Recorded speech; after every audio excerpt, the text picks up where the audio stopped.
नमस्कार, मैं सुशील कुमार चौधरी। आज हम कक्षा 9 सामाजिक विज्ञान की पुस्तक लोकतांत्रिक राजनीति के चौथे अध्याय संस्थाओं का कामकाज के बारे में अध्ययन करेंगे। इस अध्याय को हमने 2 भागों में बांटा है। आज इस वीडियो में हम प्रथम भाग का अध्ययन करेंगे और दूसरी वीडियो में शेष भाग का अध्ययन करेंगे। लोकतंत्र का मतलब लोगों द्वारा अपने शासकों का चुनाव करना भर नहीं है। लोकतंत्र व्यवस्था में शासकों को भी कुछ कायदे कानून मानने पड़ते हैं। उन्हें भी संस्थाओं के साथ और संस्थाओं के भीतर रहकर काम करना पड़ता है। इनके कार्यों को किस प्रकार से और अधिक लोकतांत्रिक बनाया जा सकता है। इस अध्याय में हम यह समझने का प्रयास करेंगे कि हमारे देश में किस तरह महत्वपूर्ण फैसले करके उन्हें लागू किया जाता है और हम यह भी देखेंगे फैसलों से संबंधित विवादों को किस प्रकार से सुलझाया जा सकता है। इन फैसलों में महत्वपूर्ण भूमिका निभाने वाली तीनों संस्थाओं व्यवस्थापिका, कार्यपालिका और न्यायपालिका का अध्ययन करेंगे और किस प्रकार से एक संस्था दूसरी संस्था से जुड़ी हुई है। तीनों संस्थाएं मिलकर किस प्रकार से सरकार का कार्य करती हैं। इस अध्याय में हम राष्ट्रीय सरकार के कामकाज के बारे में जानेंगे। सरकार के द्वारा प्रमुख नीतिगत फैसले कैसे किए जाते हैं। एक सरकारी आदेश का उदाहरण आपकी पुस्तक में दिया हुआ है। 13 अगस्त 1990 के दिन भारत सरकार के द्वारा एक कार्यालय ज्ञापन जारी किया गया, जिस आदेश की एक संख्या थी OMN नंबर। कार्मिक, जन शिकायत और पेंशन मंत्रालय के कार्मिक एवं प्रशिक्षण विभाग के एक संयुक्त सचिव ने इस आदेश पर हस्ताक्षर किए। यह एक छोटा सा आदेश था, परंतु इस आदेश के बाद इसका प्रभाव दूरगामी होने वाला था, इसलिए इस आदेश पर कई वर्षों तक विवाद चलता रहा। इस सरकारी आदेश में एक मुख्य नीतिगत फैसले की घोषणा की गई थी। इसमें कहा गया था कि भारत सरकार के सरकारी पदों और सेवाओं में 27% रिक्तियां सामाजिक एवं शैक्षिक दृष्टि से पिछड़े वर्गों के लिए आरक्षित होगी और इन सीटों पर अन्य किसी का कोई दावेदारी नहीं होगी। इन क्लासों को बैकवर्ड क्लास कहा गया, जो कि सामाजिक और शैक्षिक दृष्टि से पिछड़े वर्ग थे। इनके लिए 27% का अलग से कोटा तैयार करने के लिए था। निर्णय करने वाले इस ज्ञापन को जारी करने का फैसला किसने किया? ये निश्चित रूप से किसी एक व्यक्ति ने तो किया नहीं होगा। इतना बड़ा फैसला, इस पे हस्ताक्षर भले ही किसी एक अधिकारी के हुए हों, में देश के सभी प्रमुख अधिकारी शामिल हुए होंगे, जैसे राष्ट्रपति जो राष्ट्राध्यक्ष होते हैं। औपचारिक रूप से सबसे बड़े अधिकारी उन्हीं को कहा जाता है। प्रधानमंत्री जो सरकार के प्रमुख होते हैं और सरकार के अधिकांश अधिकारों का इस्तेमाल भी वही करते हैं। प्रधानमंत्री की सिफारिश पर ही राष्ट्रपति मंत्रियों की नियुक्ति करते हैं और उन्हीं मंत्रियों से मंत्रिमंडल बनता है और लोकसभा और राज्यसभा के सदस्यों की सहमति से ही कोई भी कानून बनता है। कोई भी सरकारी आदेश एक लंबे घटना चक्र का परिणाम होता है। भारत सरकार ने 1979 को पिछड़ी जाति आयोग का गठन किया था, जिसकी अध्यक्षता बीपी मंडल ने की थी। इस आयोग को भारत में सामाजिक और शैक्षिक दृष्टि से पिछड़े वर्गों की पहचान के लिए मापदंड तय करने और उसका पिछड़ापन दूर करने के उपाय बताने की जिम्मेदारी दी गई थी। इसलिए आयोग ने 1980 में अपनी सिफारिशें सरकार को सौंप दी। इस आयोग की एक सिफारिश थी सरकारी नौकरियों में सामाजिक और शैक्षिक दृष्टि से पिछड़े वर्ग के लिए 27% आरक्षण की। वर्षों तक इस आयोग की सिफारिशों को लागू करने की मांगे होती रही, परंतु लागू नहीं की जा सकी। 1989 में 1989 में लोकसभा का चुनाव हुआ, जिसमें जनता दल की सरकार बनी और जनता दल के द्वारा अपने मैनिफेस्टो में कहा गया था कि यदि जनता दल जीतता है तो मंडल आयोग की सिफारिशें लागू की। नई सरकार बनने पर 6 अगस्त को कैबिनेट की मीटिंग हुई और उसमें औपचारिक रूप से घोषणा कर दी गई या निर्णय ले लिया गया कि मंडल आयोग की सिफारिशें लागू की जाए। अगले दिन प्रधानमंत्री विश्वनाथ प्रताप सिंह ने एक बयान जारी कर इस निर्णय के बारे में संसद के दोनों सदनों को सूचित किया और दोनों सदनों में इस पर बहस करने के बाद यह पारित हो गया। कैबिनेट के इस फैसले के अनुसार अधिकारियों ने एक आदेश तैयार किया और उस आदेश पर 13 अगस्त 1990 को हस्ताक्षर हो गए। अगले कुछ महीने तक देश का सबसे चर्चित मुद्दा यही आदेश बना रहा। इसके चलते बहुत से प्रदर्शन हुए और कुछ प्रदर्शन हिंसक भी थे। कुछ लोगों का मानना था कि भारत की विभिन्न जातियों के बीच में भिन्नता है, इसलिए आरक्षण आवश्यक है। दूसरे और कुछ लोगों का मानना था इससे जातिवाद को और बढ़ावा मिले। परंतु इस विवाद का निपटारा अंत में किसने किया? सरकारी निर्णयों से उठने वाले विवादों का निपटारा सर्वोच्च न्यायालय और उच्च न्यायालय के द्वारा किया जाता है। इस आदेश के विरोध में बहुत से लोगों और संस्थाओं ने अनेक अदालतों में मुकदमे दायर किए। तब सर्वोच्च न्यायालय ने इन सब मुकदमों को एक साथ एक जगह इकट्ठा कर सुप्रीम कोर्ट में सुना। इस मुकदमे को इंदिरा साहनी एवं अन्य बनाम भारत सरकार मामला कहा गया। सर्वोच्च न्यायालय के 11 सबसे वरिष्ठ न्यायाधीशों ने दोनों पक्षों की दलीलें सुनी। राजनीतिक संस्थाओं की आवश्यकता। किसी भी देश को चलाने के लिए कई गतिविधियां की जाती। मिसाल के तौर पर सरकार पर नागरिकों की सुरक्षा सुनिश्चित करने और सबको शिक्षा एवं स्वास्थ्य सुविधाएं मुहैया कराने की जिम्मेदारी होती है। इसके लिए टैक्स इकट्ठा किया जाता है।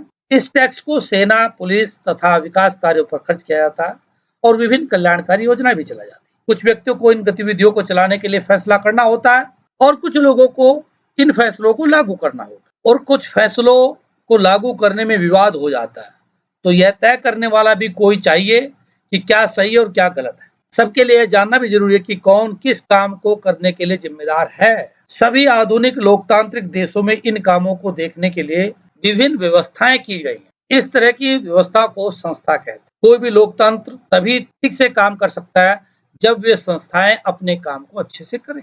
और किसी भी देश के संविधान में प्रत्येक संस्था के अधिकारों और कार्यों के बारे में बुनियादी नियमों का वर्णन दिया होता है।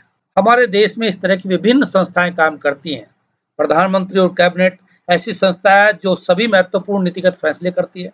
मंत्रियों द्वारा किए गए फैसलों को लागू कराने के उपायों के लिए एक निकाय के रूप में नौकरशाह जिम्मेदार हो। सर्वोच्च न्यायालय यह संस्था है जहां नागरिकों और सरकार के बीच विवाद अंततः सुलझाए जाए। किसी भी संस्था का काम आसान नहीं होता। संस्थाओं के साथ कायदे कानून जुड़े होते हैं। इनसे नेताओं के हाथ बन सकते हैं। इन संस्थाओं के कामकाज में कुछ बैठकें होती हैं, कुछ समितियां और कुछ रूटीन काम होते रहते हैं। इसलिए अक्सर काम में देरी हो जाती है, परेशानियां भी आती हैं। इन समस्याओं से जूझने के बाद व्यक्ति सोच सकता है कि सारे फैसले एक ही व्यक्ति ज्यादा बेहतर कर सकता है। कायदे कानून और बैठकों की क्या जरूरत है। परंतु एक ही व्यक्ति के द्वारा किया गया कार्य लोकतंत्र की बुनियादी भावना के विपरीत है। संस्थाओं के कामकाज के तरीकों से परेशानी उत्पन्न हो सकती है, थोड़ा समय भी लग सकता है। संस्थाओं के कारण एक अच्छा फैसला झटपट करना आसान नहीं होता, लेकिन संस्थाएं बुरा फैसला भी जल्दी ले पाना मुश्किल बना देती हैं। इसी कारण लोकतांत्रिक सरकारें संस्थाओं पर जोर देती हैं। यह संसद भवन है। आप सोच रहे होंगे कि जो निर्णय लिया गया उसमें संसद के कार्रवाई के बारे में ज्यादा नहीं बताया गया है, परंतु आपको याद होना चाहिए कि मंडल आयोग की सिफारिशों पर चर्चा कहाँ हुई? इसी संसद के अंदर हुई तथा भारत के राष्ट्रपति के द्वारा भी संसद के चर्चा करने के बाद उस पर हस्ताक्षर किए गए। इस रिपोर्ट पर संसद में चर्चा हुई, सरकार की राय प्रभावित हुई और इसी वजह से सरकार पर मंडल आयोग की सिफारिश पर कार्रवाई करने के लिए दबाव बना। कल्पना करने की कोशिश कीजिए कि अगर संसद में कैबिनेट के फैसले को मंजूरी न दी होती तो क्या होता? तो वह बिल ही पास ही नहीं होता और वह कानून ही नहीं बनता। हमें संसद की आवश्यकता क्यों है?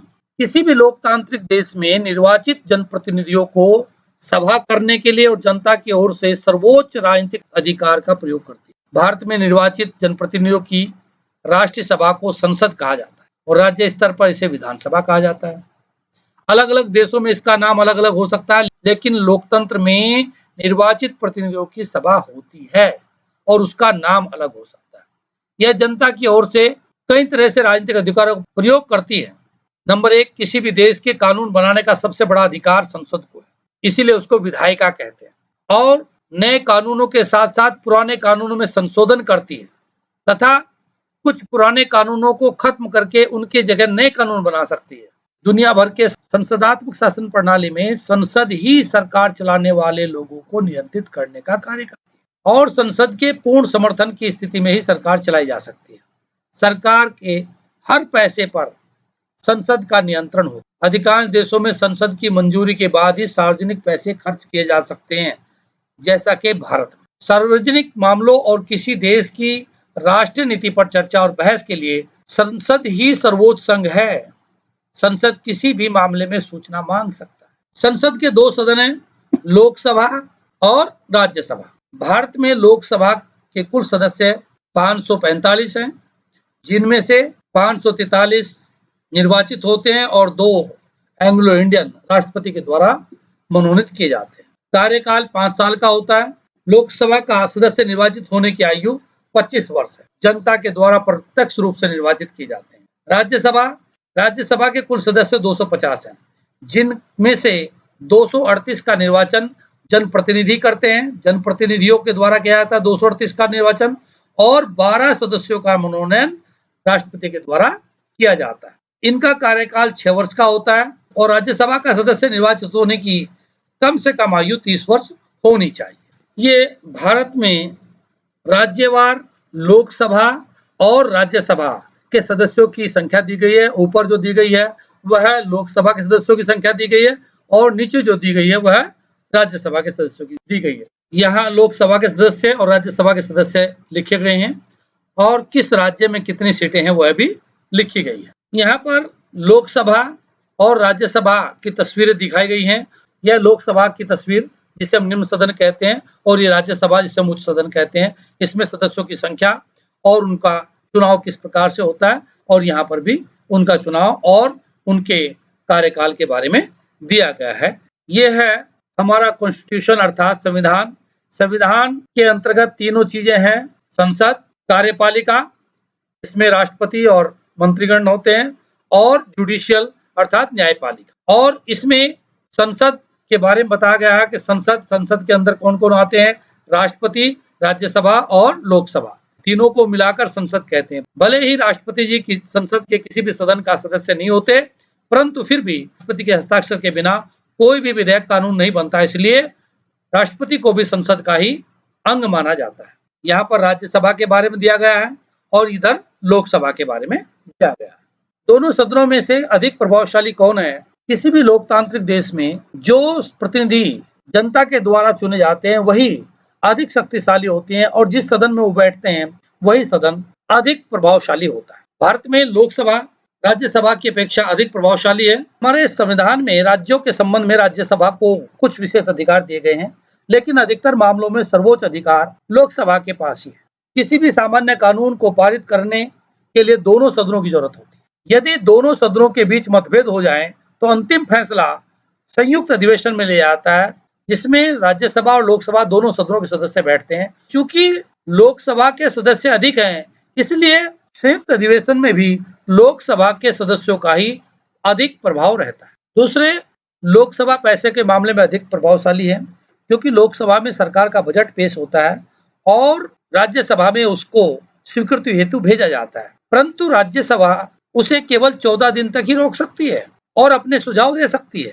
यह लोकसभा के ऊपर निर्भर करता है कि वह उसके सुझाव को माने या न माने, और इस प्रकार से 14 दिन के बाद वह बिल स्वतः ही पास मान लिया जाता है। इसके अतिरिक्त सबसे बड़ी बात तो यह है कि लोकसभा मंत्री परिषद को नियंत्रित करती है। सिर्फ वही व्यक्ति प्रधानमंत्री बन सकता है जिसे लोकसभा में बहुमत हासिल हो। अगर आधे से अधिक लोकसभा सदस्य यह कह दें कि हमें इस मंत्री परिषद पर विश्वास नहीं है, तो प्रधानमंत्री को उसी समय पद छोड़ना पड़ता है, जबकि ऐसा राज्यसभा के लिए नहीं है। इसमें आपने जाना एक सरकारी आदेश किस प्रकार से जारी किया जाता है और उसे लागू करने के लिए किन किन प्रक्रियाओं से गुजरना पड़ता है, निर्णय करने वाले लोग कौन होते हैं और उसे क्रियान्वित करने वाले लोग कौन होते हैं, तथा यदि कोई विवाद हो जाए उसका निपटारा करने वाली संस्था कौन होती है, तथा हमें लोकतंत्र में राजनीतिक संस्थाओं की आवश्यकताएं क्यों पड़ती हैं। इनमें प्रमुख संस्था संसद के बारे में आपने जाना। धन्यवाद।